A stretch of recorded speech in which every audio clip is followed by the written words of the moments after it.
This isn't just a phase. It's not just a transition. It's a rupture. It's a fundamental change that's happening in a very short period of time. Mark Carney had another press conference today. Welcome back to Moose and Loose. My name's David. Mark Carney in Damage Control. First, it was canola tariffs the other day, announcing pitiful supports for the ginormous $43 billion canola industry. Now it's seafood. He's at a dock announcing $80 million support, but he brings up something very bizarre. We've also got Rosemary Barton admitting something that she probably shouldn't have. Incredibly embarrassing. Something that Canada's top reporter should know about the Prime Minister. Let's jump into this. Got Pierre Poilievre posting this one. His letter to Mark Carney on the return to Parliament lays out the Conservative to-do list. Fix the Liberal cost of living crisis, fix Liberal job loss crisis, fix the Liberal crime crisis, and fix the Liberal immigration crisis. So here's his letter here. If you want to read it, you can pause. And there's the second page. So he has them all listed out as he did there. So yeah, Pierre Poilievre coming out very clearly what he's going to be hammering them on. There's no surprise here. Cost of living, jobs, crime, and immigration. These are the biggest problems. And a lot of these can be fixed with a couple things. Fix the immigration, shut the doors, do a deal with Donald Trump, strict laws in Canada, and that'll get you 75% of the way. Mark Carney could fix this right now. He's just choosing not to. Moving over to Mark Carney's announcement today. So you can see here, announces $80 million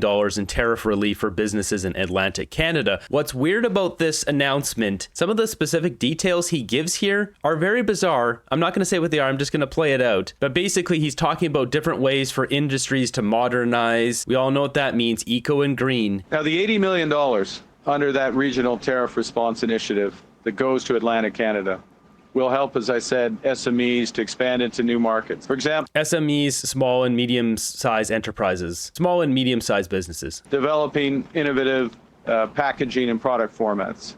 Think in food processing, in fishery, vacuum-sealed lobster tails or flash frozen crab clusters, tailored for high-demand European markets. That's a very specific set of words there. Vacuum sealed, flash frozen seafood products for a European market. Why did he choose to say European markets? America buys 64% of Canada's seafood. China buys up about 20%. Europe buys 6%. Going down from that, we got Japan with 3%, Hong Kong with 2%, South Korea with 1 or 2%, United Kingdom with 2%. But it'll also help strengthen supply chains as businesses upgrade their cold storage and live holding systems.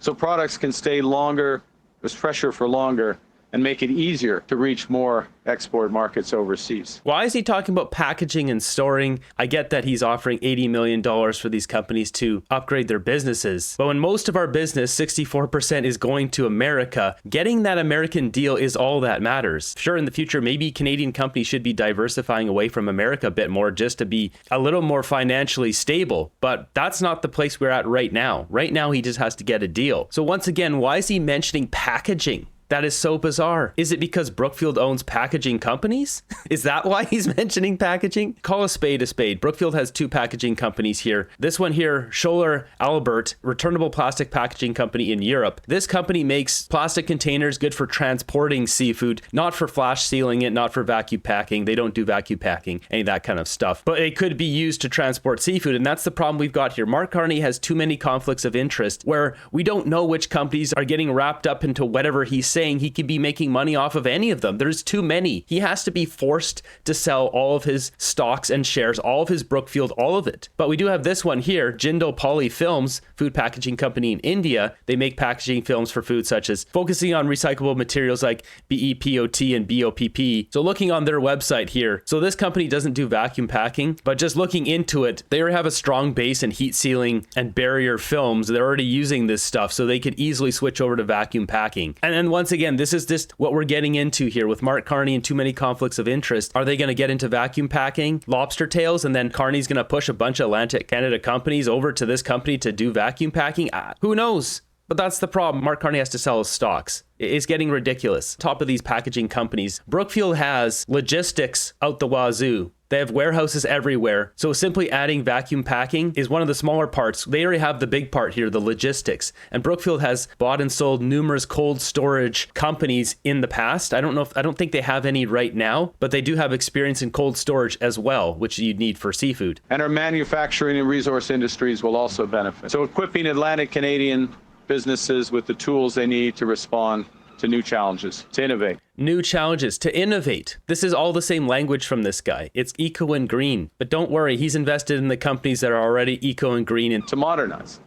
to expand operations and customer bases, to take full advantage of new opportunities. These are the ambitions that align with the missions and what's guiding your government to build lasting economic strength. Lasting economic strength. 64% of seafood is sold to America, man. 20% to China. China's got hefty tariffs on our seafood. And seafood is only protected right now because of CUSMA with America. Carney has to make a deal here, or you're going to see fishing boats going down south. We recognize that we're only going to realize these opportunities if we act. And that can be tough in times like this. Changes in the global economy. This isn't just a phase. It's not just a transition. It's a rupture.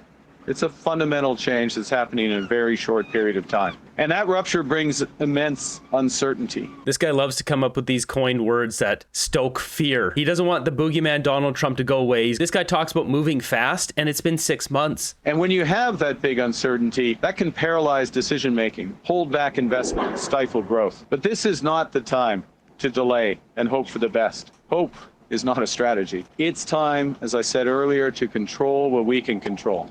Getting capital to our businesses so they can retool and find new markets, and getting our workers, helping them have the skills they need for the future. This is so disingenuous. What isn't he willing to give up? Is it supply management, the Online News Act, the Online Streaming Act, all these draconian powers these guys have put in? They won't negotiate those, so Canadian economy is just going to get tanked? Trump will make a deal. He doesn't like having this back and forth. He wants wins for America. That's what Trump wants. He wants to be able to go to the camera every day and say, I just got this big win for America. That's what Donald Trump wants. He doesn't want this ongoing nonsense. And he's not going to let Carney win, clearly not giving something up, or multiple things that the Americans have already complained about. So Carney's just out here now saying, you know what, we're in a new reality. We can't control Donald Trump. We're in a new reality. Get used to it. When really there is a deal to be made here. He just doesn't want to make the deal. Because when our businesses take calculated risks rather than face unknowable uncertainties. How is the federal government planning to change its climate change policies and targets for 2030 and 2035? Well, the focus, as we stressed on Friday, and we will be going in more detail in the coming weeks. Our focus in this very rapidly changing global economy is on what we call competitiveness. So we see becoming low carbon in any industry as being a key driver of competitiveness. So let's take conventional oil and gas, offshore, and for example, offshore oil and gas, Bay du Nord as an example. That's one of the lowest carbon new oil fields, depending on how you develop it, but that's the intention, one of the lowest carbon conventional oil and gas opportunities, conventional energy, but oil and gas opportunities that this country has. So we look at that as a way of being competitive in conventional energy. At the same It's only competitive if it's highly desired, which it is not. It's desired by him and his cronies because they have an entire system they're putting in place with the Frontier program, founded, funded, started up by Stripe, for a carbon credit system that they'll make money off of, but that's for their own financial benefit. The market doesn't care about that. So that focus on what can we do in order to drive emissions down in a way that makes the country more competitive is crucial. Last point on it, and I can't stress this enough. Our home building strategy, Build Canada Homes, and you'll be hearing more of that in the next few days. That's not just about doubling the number of homes we're building in this country by the end of the decade, or within the next decade. It's about creating a new industry that is lower carbon, that's more efficient, that homes themselves are more energy efficient by more than 20-25%. And all of that will get our emissions down and make us more competitive. So that's the focus. More competitive. With who? Who is begging to have lower carbon products on the world stage? But Mr. Moneybags here wrote up his plan, created the Glasgow Alliance for Net Zero years ago, and now is unrolling this thing. He had to become prime minister to do it. This whole plan here isn't a surprise. He has mentioned this multiple times. Climate competitiveness Of the government.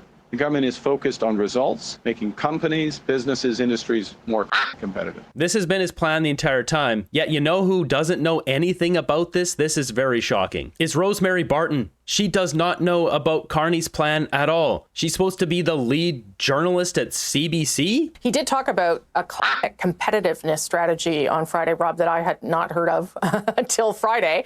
But I don't know how that fits into fighting climate change. This is the most outrageous thing I've heard on CBC, I think, ever. She has no idea about Carney's plan, and she's the top journalist, the top reporter. Does she just read out the teleprompter and she has no idea what's going on in the country? Well, what is this? She doesn't know what he's doing? Well, I think what he's thinking about, and you saw a little bit of it when he was in Europe, particularly in Germany, that if he's going to diversify our energy exports to places like Germany, those countries, the Europeans in particular, want to know how that power is going to be developed. How clean is it going to be?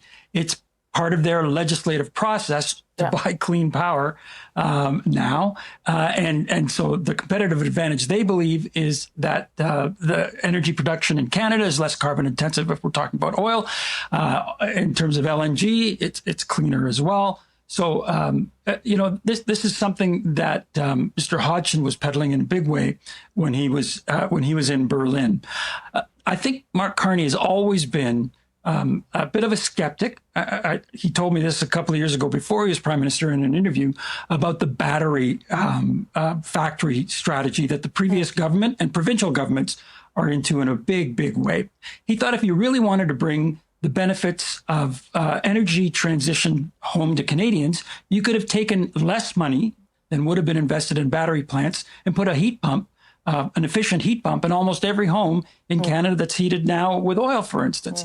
And he thought Is that because Brookfield has invested in train heat pumps? Of course Mark Carney wants that, because then that makes him more money. And going back to his point about Germany, what other country is there? It's only Germany. Germany switched their entire economy to a green economy when Russia cut off their gas supply, and it has been detrimental to the country. So we're going to have one trading partner being Germany, and that's it? Because they value Canada's eco-greenness so much? That's a ridiculous strategy. that might have been a better way to go. So I'm not sure he's entirely abandoned it. I think pragmatism is a good word. I think he thinks it can be done differently. And I think outside of the United States, where the vast majority of our energy exports go now, if you're going to Europe, you're going to have to sell that our power is cleaner. What it comes down to, Mark Carney's not getting away from this. He was pushing Trudeau to do all of that stuff, and it failed miserably. So he's going to try again in a different way, because all of his investments will reap the rewards. And once again, going back to Rosemary. He did talk about a climate competitiveness strategy on Friday, Rob, that I had not heard of until Friday. I've got no idea what the Prime Minister's up to. What the heck is this? But I don't know how that fits into fighting climate change. She has no idea. She's not even paying attention. This is so embarrassing watching this. Rosemary has no idea who Mark Carney is, what his plan is. He said it in press conferences. This isn't something secret. His whole agenda is to push Canada to be eco-competitive around the world. She doesn't have the foggiest of an idea of what's going on, though. This is interesting here. A posted then deleted article from Rob Russo at The Economist about colossal deal that had been signed. Elbows were never up. People briefed on the negotiations say that the United States would be guaranteed first rights, refusal on Canadian resources. Yeah, so this is that article that went around, blew up pretty big, and then it just got taken down. There's some deal was in the works, and then it fell apart. I bet it came down to one thing, like, okay, we got a deal here, just get rid of supply management. And Carney's like, no way, we're not getting rid of it. And then it all fell apart. Rosemary continues to sweep in the deep end. How can she have this job and have no idea what Mark Carney's plan is? He's literally the prime minister. He stated this stuff numerous times. How much money does she make sitting here, not knowing what's going on in Canada? And she's the lead reporter of Canada, dishing out the news? Our builders, our innovators, our entrepreneurs thrive, and all of Atlantic Canada and the whole of the country rises with them, with higher wages and a brighter future. There's no brighter future right now, man. This guy's got to go. We need to get people educated on the situation here. Then we need another election and get rid of this clown. The people of this province, from their history, you know that the forces can change overnight and change everything. We are clear-eyed.